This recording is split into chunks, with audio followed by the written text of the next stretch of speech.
গাজায় ইসরায়েলি আগ্রাসনের প্রতিবাদে উত্তাল সারা দেশ। বিভিন্ন জায়গায় পালিত হচ্ছে নো ওয়ার্ক নো স্কুল কর্মসূচি। সকাল থেকে ক্লাস পরীক্ষা বর্জন করে ধর্মঘট পালন করছে রাজধানী ঢাকা সহ সারা দেশে বিভিন্ন শিক্ষা প্রতিষ্ঠানের শিক্ষার্থীরা।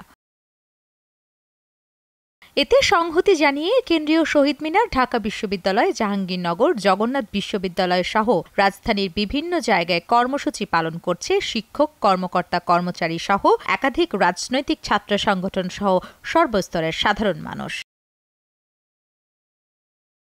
এদিকে ফিলিস্তিনের ওপর ইসরায়েলের নির্মম হামলার প্রতিবাদ গাজাবাসীর ডাকা হরতালের সমর্থনে বায়তুল মোকাররম জাতীয় মসজিদে একত্র হয়েছেন মুসল্লিরা। এ সময় তারা ফিলিস্তিন জিন্দাবাদ, ফিলিস্তিন জিন্দাবাদ, ফ্রি ফ্রি ফিলিস্তিন প্রভৃতি স্লোগানে মুখর করে তোলেন মসজিদে উত্তর পাদদেশ। গাজায় ফিলিস্তিনিদের ওপর চলমান ইসরায়েলি বর্বরতার নারী ও শিশুসহ হাজার হাজার মানুষ নিহতর ঘটনা এবং এর বিপরীতে জাতিসংঘ, ইউনিসেফ ও আরব দেশগুলোর নিষ্ক্রিয়তার তীব্র নিন্দা ও প্রতিবাদ জানান তারা। নামিরা আহমেদ, চ্যানেল 9।